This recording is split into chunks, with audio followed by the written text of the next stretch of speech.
Do many of you have a set routine when you come to the allotment? Like walking on the site, having a look around, opening your shed, opening your polytunnel, checking on your crops? Be interested if you just leave us a comment at the bottom. Let me know what your thoughts are. Come on, Woods, coming in. Coming in. What the hell's that? I'm going to kill Sam. I will. She's a funny onion. Don't know about you, but I think January's a strange month. There's not much growing apart from the odd brassica. The weather's either icy, wet, snowy. It's not good digging weather. And I think most of the time you spend either at home or you come up on the odd day just to check the plot over, make sure everything's okay. But what you do at home, I think, is a lot of planning. And I think the planning can either make or break a season. So if you're anything like me, it's nice just to take a couple of weeks out over the Christmas period, spend the time with family, don't have to worry about anything, and then come back in January refreshed and ready to start the year ahead. But you've got to be prepared for that year ahead. And I think the best thing to do, take stock of your seed collection, write out some plans, get everything down on paper so you know roughly what you're doing for that year in monthly little bits, and you know exactly where you are, what you're sowing, when you're sowing it, and that way you don't miss anything, because there's always that one crop that you forget to plant or you forget to sow. I think we've all had that, no matter what we do, how much we prepare. And I think this year I'm going to look at something different, and I'll show you what that is later on.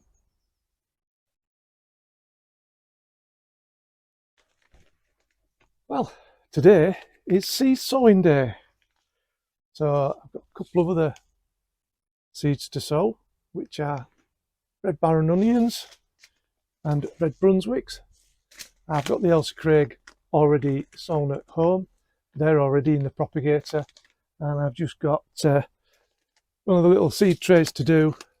They've already been done back there, and take them home, put them in the propagator, keep everything keep them all company, and we shall see what grows this year, whether it's the ones sown from seed or whether it's the sets. We've got a little bit of a head start. I'll see what happens at the end of the year, see which do better.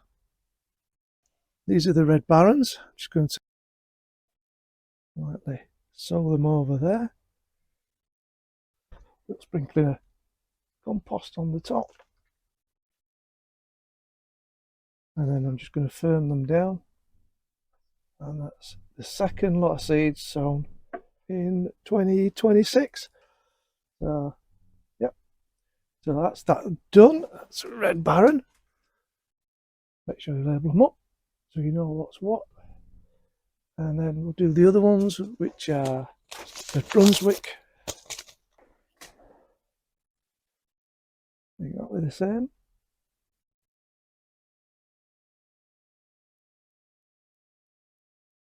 Some more compost.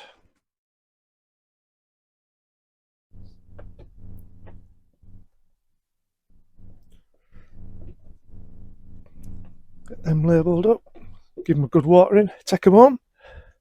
I've also got some cauliflowers to do, which let's have a look what we've got.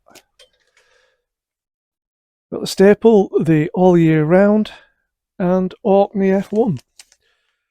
Well, come up to the allotment today, see what's going on.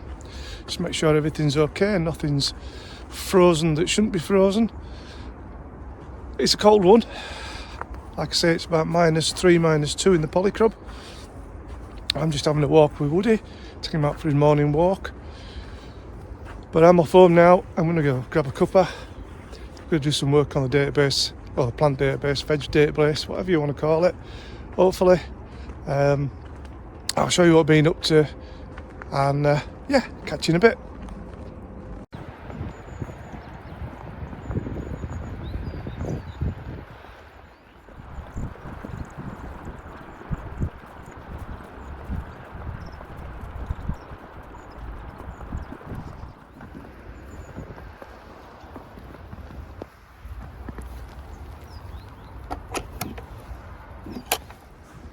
So the setup on plot 14 is 12 beds. They're all the same size. They are all 8 foot by 4 foot, which means as the crops rotate over the year or over the years, the hoop houses fit on them all.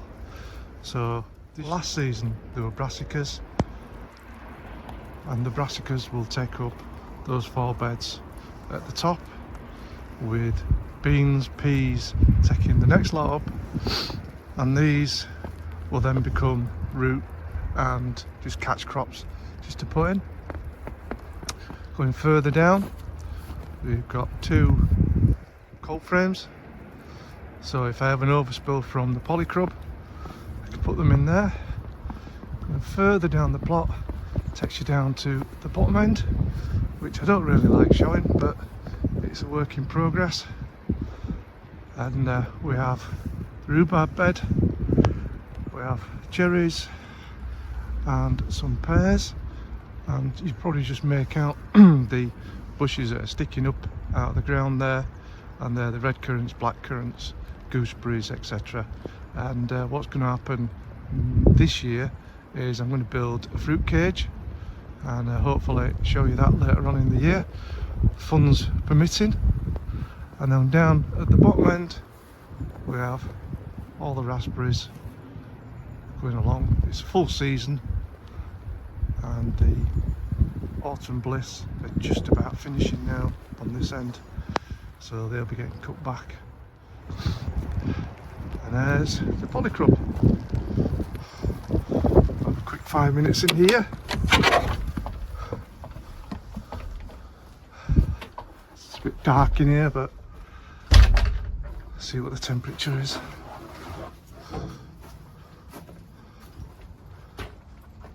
-1 degree, and last night it got to -1. Then we have the workhouse of the allotment, which is the 3 compost bins, 2 IBC tanks, and a hot composter that at the moment is not getting any use at all. And then eventually on here, that's why we built it, there's going to be a worm compost bin. So we shall show you as we go along through the year how everything works out. Go back across, and this takes you on to plot 15, and as you can see, there's nothing much happening on this plot whatsoever. Everything's ground to a halt, mainly due to the weather and everything else. We have a leaf mould bin down at the bottom end there, which is just a bit of waste ground, so put that to good use. And Mr. Robin's back flitting about. So yeah, all that remains now is for me to fill the feeder up, pick up the trail cam, and go fill Sam's feeder up on her plot, and yeah, get home, get warm, and get a bit of breakfast.